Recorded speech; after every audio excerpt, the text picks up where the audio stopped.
नमस्कार। जय जगन्नाथ। ଏବେ ତ ପ୍ରବଳ ଶୀତ ପଡ଼ିଛି। ତ ଭୋର ସମୟରେ ଗାଡ଼ି ଚଲେଇଲା ବେଳେ ମାନେ କୁହୁଡ଼ା ଏତେ ଯେ ମାନେ ସାମ୍ନା ଦେଖିବା ଭାରି କଷ୍ଟକର। ରାଜ୍ୟ ସରକାର ଆମଠୁ ଟ୍ୟାକ୍ସ ନେଉଛନ୍ତି ବା ଗାଡ଼ିର କାଗଜପତ୍ର ଅପ୍ ଟୁ ଡେଟ୍ ନଥିଲେ फाइन କରୁଛନ୍ତି। ରୋଡ୍ ତ ଯାହା ହେଇଛି ତା କଥା ନ କହିଲେ ଭଲ, ବା ଯାହା ଖାଲ ଖମୁଡ଼ା ହେଇଛି ବା ଆମ ଗାଁ ଗହଳିରେ ରୋଡ୍ର ଅବସ୍ଥା ଯେଉଁ ଭଳିଆ ତାହା ନ କହିବା ବହୁତ ଗୁଣେ ଭଲ। ଆଉ ରାଜ୍ୟ ସରକାରଙ୍କର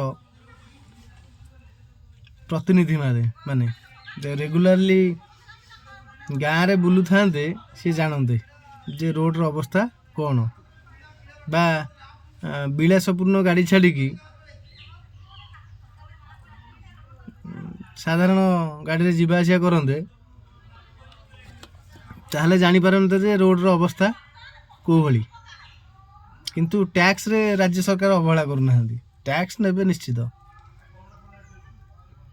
ରୋଡ୍ର ଅବସ୍ଥା ଯେଉଁଭଳିଆ ତ ଖରାପ ତ ଛାଡ଼ନ୍ତୁ, ରୋଡ୍ରେ ସାମାନ୍ୟ କୁହୁଡ଼ା ବା ଯେଉଁ କୁହୁଡ଼ି ହେଉଛି ସେଠୁ ବଞ୍ଚିବା ପାଇଁ ଗୋଟେ ଧଳାଗାର ଦିଆଯାଇଥାଏ, ବା ରୋଡ୍ର ଦୁଇ ପଟ ସାଇଡ଼୍ ବାଁ ପଟ ଡାହାଣ ପଟ ଡିଭାଇଡ଼ କରି ଗୋଟେ ଧଳାଗାର କ୍ରସ୍ ଚିହ୍ନଟା ଦିଆଯାଏ।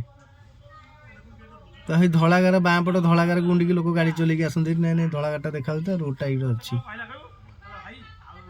କିନ୍ତୁ ଏବେ ସେ ଧଳାଗାର ଦେଖିବା ବି ମାନେ ଭାରି କଷ୍ଟକର ହେଉଛି। ଧଳାଗାର ଦେଖାଯାଉନି, ଧଳା ଗାର ତ ନାହିଁ, ଆଉ ଧଳା ଆସିବ ଗାର ଆସିବ କୁଆଡ଼ୁ? ଧଳା ତ ନାହିଁ, ଧଳା ଗାର ନାହିଁ ଟୋଟାଲି। ତ ଏ କୁହୁଡ଼ା ବା ଏ ଆକ୍ସିଡେଣ୍ଟ ଯେଉଁ ହେଉଛି ଏଥିରେ କିଛି କାଂଶରେ ସଡ଼କ ପରିବହନ ବିଭାଗ ବି ଦାୟୀ ରହୁଛି। ସେ ରୋଡ଼ଟି କ୍ଲିୟର କରୁନି କି ଧଳାଗାରଟି ମଧ୍ୟ ପକାଉନି। ତ ସେ ତ ସରକାର ଯାହା କରୁଛନ୍ତି। ତ ଆମ ଡ୍ରାଇଭର ଭାଇମାନଙ୍କୁ ବା ଯେଉଁମାନେ ଭୋର ସମୟରେ ଗାଡ଼ି ଚଲାଉଛନ୍ତି ବା କୁହୁଡ଼ା ଟାଇମ୍ରେ ଗାଡ଼ି ଚଲାଉଛନ୍ତି, ତାଙ୍କୁ ନିବେଦନ ଗାଡ଼ି ଧୀରେ ସୁସ୍ଥେ ଚଲାନ୍ତୁ। ଆଉ ଯଦି ଅତ୍ୟଧିକ କୁହୁଡ଼ା ହେଉଛି ନା, ଠିଆ କରିକି ସାଇଡ୍ କରି ରହିଯାଆନ୍ତୁ। ବଞ୍ଚିଥିଲେ ଢେର ଭଡ଼ା ମିଳିବ ଆଉ ପଇସା ରୋଜଗାର କରିବା।